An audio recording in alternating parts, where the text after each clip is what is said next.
Hey everybody, what is going on? Hexlex here. Got another Master Duel video for you. Finally coming back to Gate Guardian, which I've actually been meaning to pretty much since the Horus cards came out, because I've been wanting to try the Horus package in my favorite lower rogue deck, bordering on casual, which is of course again going to be Gate Guardians. When it comes to like just for fun decks, I think this is always going to be one of my favorites. I feel like I've talked about this every Gate Guardian video that I've made, but when I was a kid, I loved the duel with Para and Dox versus Yugi and Joey. It was my favorite, and I even had like a little cardboard labyrinth maze that I made to like play by the rules of their game. I thought it was really fun.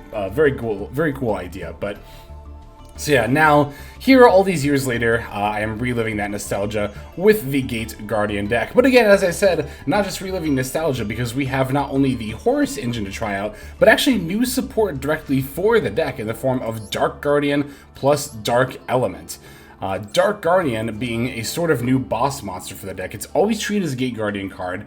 It cannot be destroyed by battle, and if it's summoned specifically by Dark Element, it's actually a somewhat effective Towers monster, being unaffected by other monster effects and the activated spell cards or effects. Now, you can also special summon this by shuffling back your Sangha of Thunder, Kazejin, and Suijin, but if you summon it by its own effect, then Dark Guardian only gets the cannot be destroyed by battle effect. It has to be summoned off of specifically Dark Element, which requires a not only a payment of half your life points, but also for you to have a Gate Guardian monster in your graveyard, right?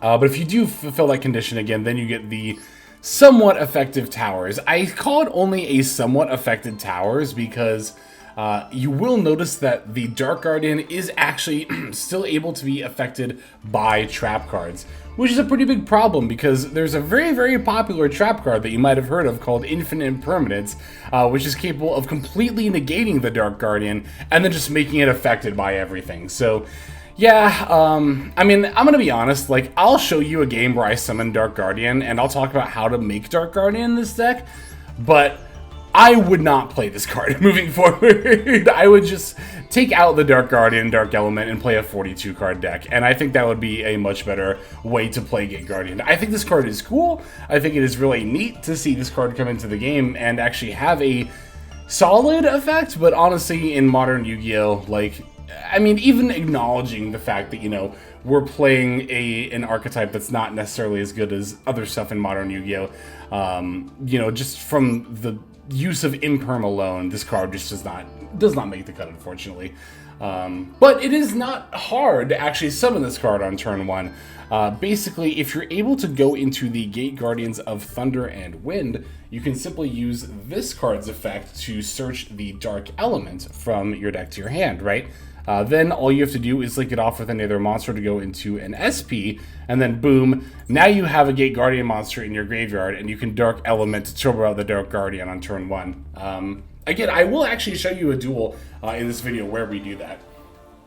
As far as the rest of the deck goes here, we're playing Gate Guardian a little bit differently than you might see or expect like some other people to play it. Because still, whenever I see the deck very occasionally pop up on Master Duel meta, I very often see people on Elemental Hero Prisma, and I don't think this card is that good in this deck.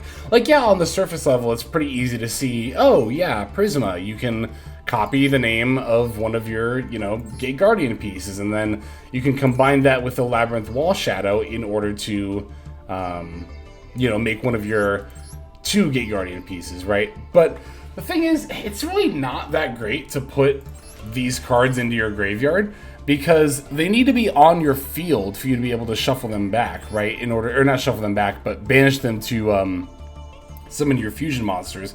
Only Gate Guardians combined actually can summon them off, or summon itself by them being in the graveyard. So what I find to be more helpful a lot of the time is to actually, instead of going for Prisma, I'm playing an Armageddonite package. Here we're using Armageddonite to send Zephyros the Elite from our deck to the graveyard. That can bounce our Labyrinth Wall Shadow and then let us activate it again, because the Labyrinth Wall Shadow is a soft once per turn effect, right? So if you're able to use multiple copies, you can set up multiple Gate Guardian pieces in your spell trap zone. we actually have another great target for Armageddonite in the form of Destrudo, the Lost Dragon's Vision. This is yet another way to help us reuse the Labyrinth Wall Shadow, as we can go into Ancient Fairy Dragon, and then use the main phase effect to destroy the Labyrinth Wall Shadow in our main, or in our field zone, and then play another one to set up another Gate Guardian piece. So I personally think that this is much better than spending half your life points on a hero lives to go for Prisma, and then Prisma putting the Gate Guardian piece in the graveyard, which is kind of like, man, I have it there anyway. Yeah, I don't know, I'm not as big of a fan of a Prisma as the Armageddonite package here. We are playing, of course, a couple of other engines as well. The Kashira package is here to just kind of help us get some bodies on the board. And the same is honestly true of the Horus package. Like, you'll notice we're not even really playing Zombie Vampire. I could, I guess, if I really wanted to. We have, like, some stuff we kind of want to mill, right? But not enough that I think it's worth playing Zombie Vamp here. The Horus package is really just to add some more, like, robust negation to the end board to kind of help us out here. Although, to be fair, the Gate Guardian of Wind and Water is already pretty robust negation, being able to negate 2 spell and trap cards or effects during the opponent's turn. So, on turn 1, this is most often the one you're going to be trying to end on. That is to say, though, the Gate Guardians combined does have a pretty good negation effect as well. It only works on effects that target, but this does come up a lot more than you would expect it to. Especially because there's not too many other ways outside of targeting to get rid of a monster with 3750 attack points, right? And again, I will show you how to make the Dark Guardian on turn 1, which again is actually a pretty decent Towers monster. You just have to acknowledge that it's going to take one single Imprim to out that Towers. So, alright. I'm trying to think if there's anything else I really want to cover about the list. I feel like a lot of using these cards is pretty self-explanatory, right? Shadow Ghoul is obviously here to grab us more copies of Lab Wall Shadow.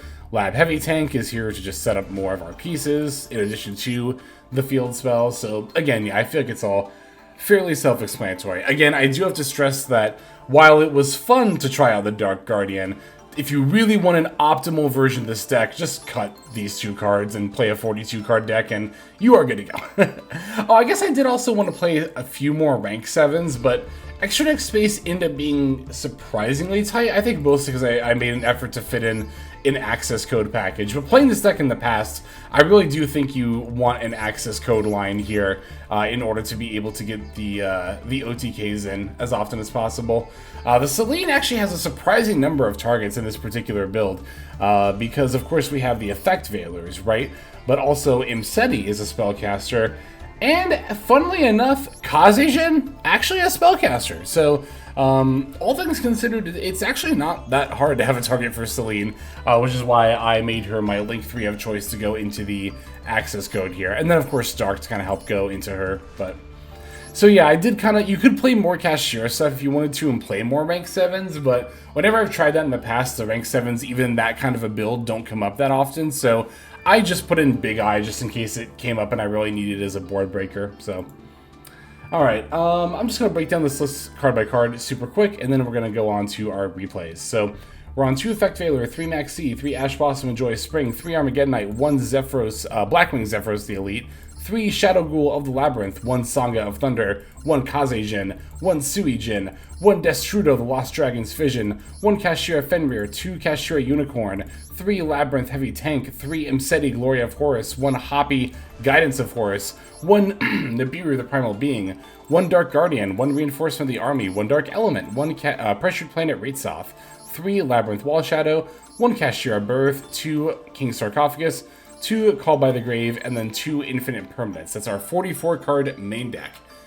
For the extra, we have 1 Gate Guardian of Thunder and Wind, 2 Gate Guardian of Wind and Water, 1 Gate Guardian of Water and Thunder, 1 Gate Guardians combined, 1 Ancient Fairy Dragon, 1 Baron de Fleur, 1 number 11 Big Eye, 1 number 38 Hope Harbinger Titanic Galaxy, 1 number 90 Galaxy Eyes Photon Lord, 1 Divine Arsenal Ah Zeus Sky Thunder, 1 Dark the Dark Charmer Gloomy, 1 SP Little Knight, 1 Selene Queen of the Master Magicians, and finally 1 Access Code Talker. There's our list. Let's see these games. Alright, our first opponent is going to be on Rika Sun Avalon. I really think this duel is going to show what this deck can do potentially on turn 1 here. Now, a lot of your opening plays are going to involve 2-card lines. Typically, the way I have it planned out here is Labyrinth Wall Shadow plus Armageddonite is enough to end on all the stuff you typically want to end on. However, here, we actually have the double Labyrinth Wall Shadow, which will also work. You know, I actually just realized that I forgot to put Appaloosa in this extra deck. Like, just now, not even during the games, I didn't even think about that. So, that should definitely be in here, by the way. Maybe you do just take out the Big Eye and don't play any rank 7s, or you could also play 1 Water and Wind if you really wanted to. Water and Thunder is also kind of cuttable, but oops, yeah, no, because your main combo line with Armageddonite plus the Labyrinth Wall Shadow is actually supposed to be ending on Water and Wind plus a 3-mat Appo. Oh, I need Cross Sheep for that in here too. Anyway, I'll link some of my older Gate Guardian videos in the description below. You can check those out if you want to see that combo line. But here I'm going to be setting up something a little bit different. I'm going to lead with the Pressure Planet Raid Soth. I should have grabbed Fenrir here. And then I could have just specialed the Unicorn that I already opened with, grabbed Birth, and then normaled the Fenrir. But I didn't think about that until after it was already too late. But what I can do here is use my multiple Labyrinth Wall Shadow in order to set up the Kazejin and Sangha of Thunder, going for my Water and Wind. Birth to extra normal my second Unicorn, right? Now I can link these off for SP Little Knight. And then from there we can use the Cashier of Birth to bring back the Unicorn. That combined with Imperm is going to give us a very, very solid turn 1 end board. So, I mean, yeah, this deck is actually capable of doing quite a bit. And the Water and Wind having multiple spell and trap negates is very, very good. Now, if you did open Armageddonite and the Field Spell, and you wanted to end on an Appo, you would basically want to use the Armageddonite to send the Zephyros, right? Then, as mentioned before, you could use the Zephyros to bounce back the Field Spell and special the Zeph. From there, you could link off the Zephyros and Armageddonite into Cross Sheep before you make your Water and Wind. Then you can summon the Water and Wind into one of Cross Sheep's zone. Cross Sheep would bring back the Armageddonite, which lets you mill the Destrudo. Destrudo summons itself, and then Destrudo, Armageddonite plus Cross Sheep is your 3-mat Appo, plus your Gate Guardian of Water and Wind. Again, that's a basic explanation of what that combo line looks like, which again, I have played in older videos if you feel like checking those out. Alright, so opponents can lead with Feather Duster. I'm going to use the Water and Wind here, because I have my Imperm face down, and I do value that negation pretty highly, as well as the Cashier of Birth potentially coming up as well. When they went to use Unexpected Die, I did actually have to think about this for a moment if I really wanted to chain the Water and Wind again, because I thought maybe this one was bait, but then I thought, you know, this doesn't feel like bait. I mean, even if it is, this is a full combo anyway, so I'll stop here, and then if they, like, Raigeki me or something, I don't know, I still have the Imperm face down, so... But apparently that alone was enough to get our opponent to concede. I guess they didn't realize that Gate Guardian of Water and Wind is in fact twice per turn and not a once per turn negation, which is pretty cool. So again, just wanted to show off what a kind of typical turn 1 combo line comes out to be, and also I guess end up explaining what a combo line should look like if I, again, had actually remembered to put Cross Sheep and Appaloosa on my extra deck. Oops. But anyway, let's go and check out some more games here. I'll show you the Dark Guardian game next.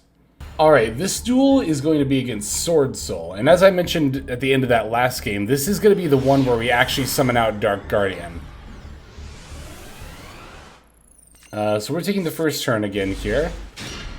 Opening the Labyrinth Heavy Tank plus Labyrinth Wall Shadow is enough to do the opening where you can end on Dark Guardian. So we're going to use Labyrinth Wall Shadow to place Kazejin. Normal summon Lab Heavy Tank, Labyrinth Heavy Tank to play Sangha of Thunder. Banish those for Gate Guardian of Thunder and Wind. Add the Dark Element. Now we can link off. They're going to droll here, but it doesn't matter at all. Now we're going to link off the Thunder and Wind as well as the Lab Heavy Tank to go into SP Little Knight. And then now from here, we have a Gate Guardian monster in our graveyard, so we can activate the Dark Element, paying half our life points, and summoning the Dark Guardian. And again, because Dark Guardian was summoned by the effect of Dark Element, it is unaffected by other monster effects, and also unaffected by our opponent's activated spell cards or effects, in addition to not being able to be destroyed by battle. So I'm going to set Imperm before passing. Now, because I did open Suijin, I could have actually gone for the Gate Guardians combined instead if I wanted to.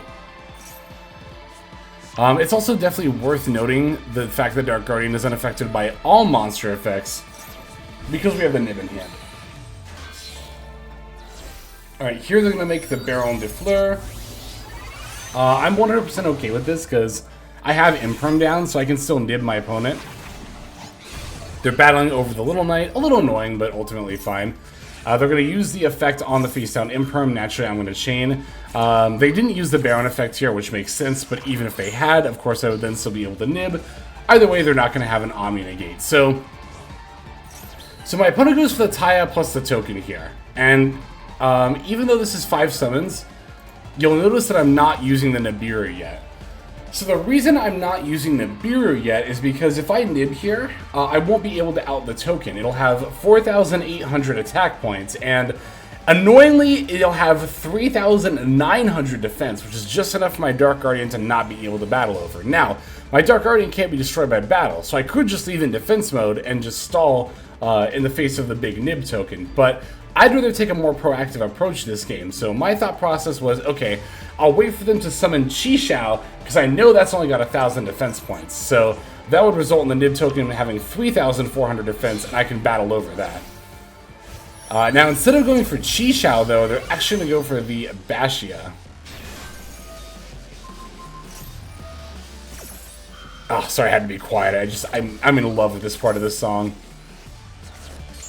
Alright, so, yeah, now they're going to set up some stuff with Bashia, but then I realized they were setting up a Moye summon into the Chi-Xiao anyway, which, pros and cons, right? Pros, okay, now I can nib and actually have a token I can run over. Con is that now they get to search Blackout, which is going to be, again, that glaring weakness of Dark Guardian, being vulnerable to trap cards, coming up here.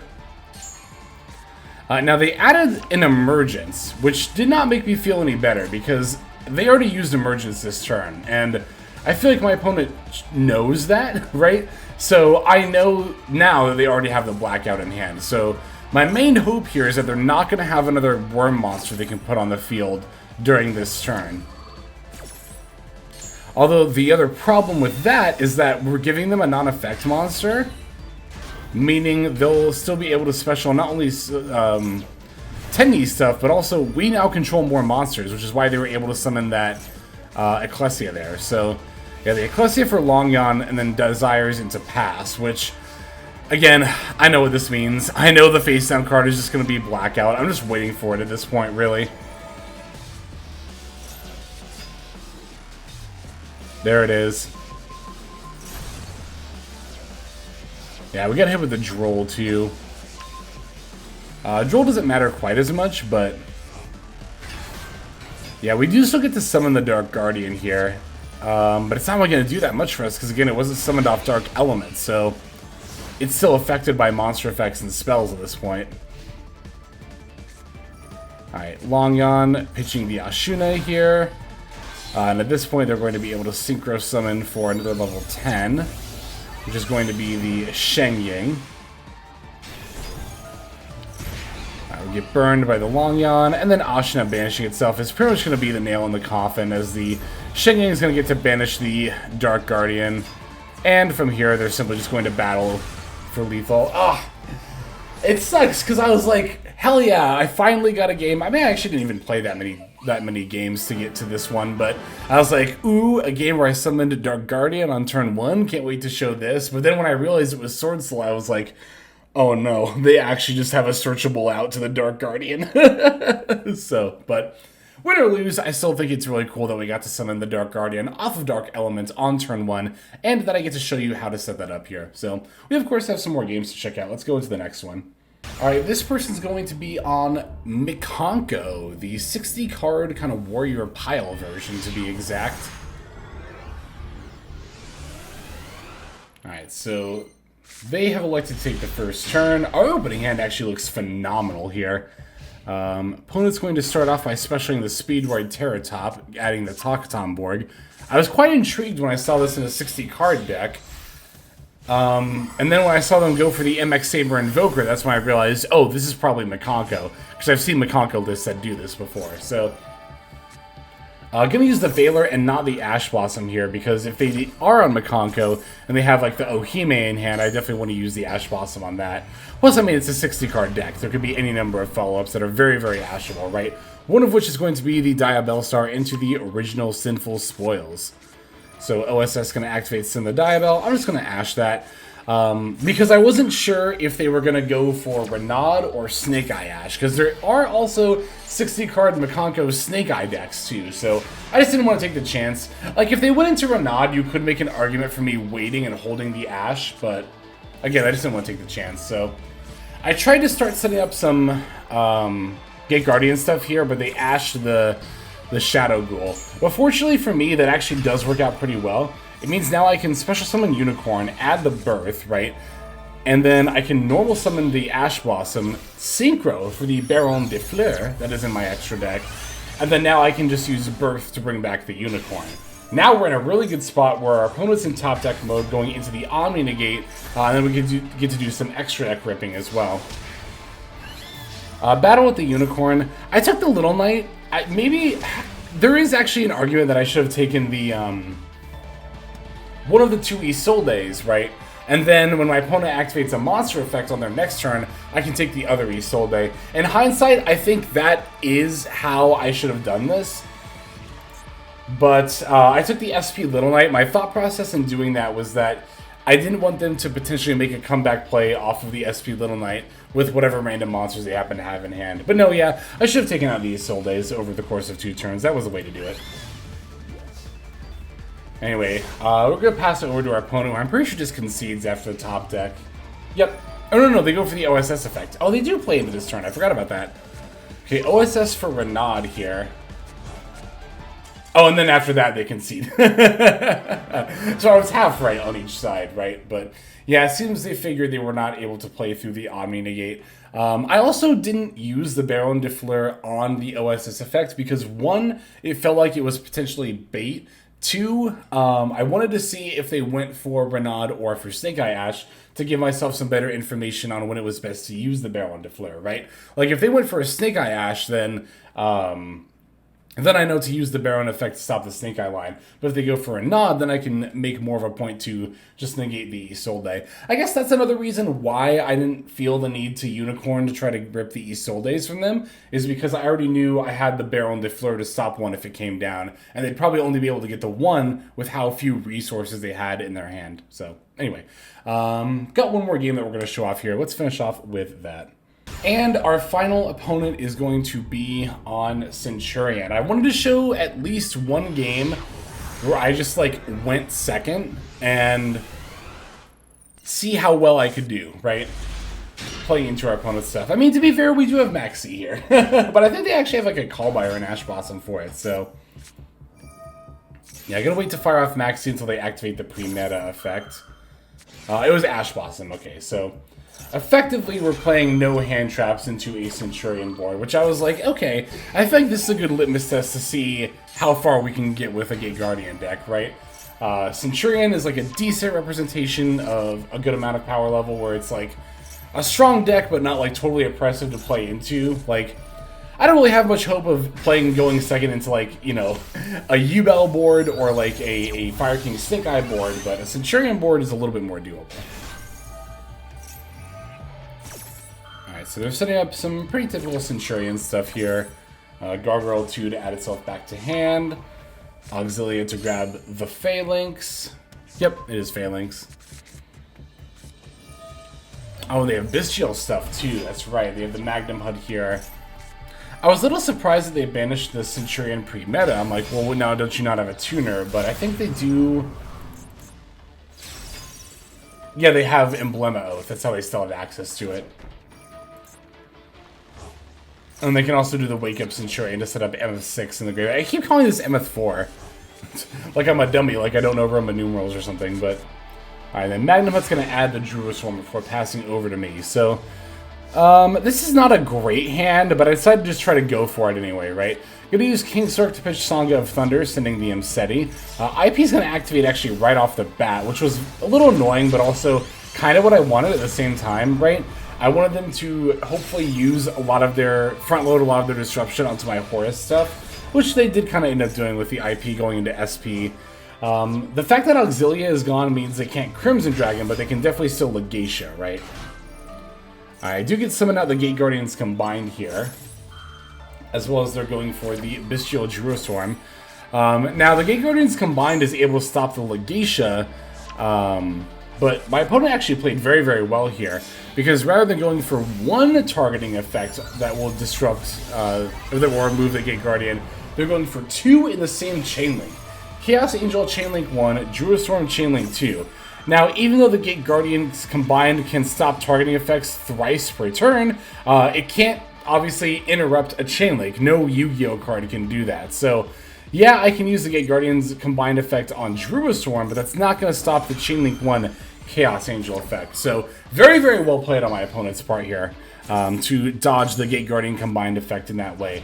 However, with the Gate Guardian combined effect banished, or the Gate Guardian combined to banish, I can use the effect rather, to still try and summon out another monster here. Gonna go for the Thunder and Wind, but honestly, searching the Dark Element really wouldn't have helped me here, because I wouldn't be able to summon Dark Guardian off of it anyway, because I would need the Gate Guardian monster to be in the graveyard, and I didn't have a way of getting it there.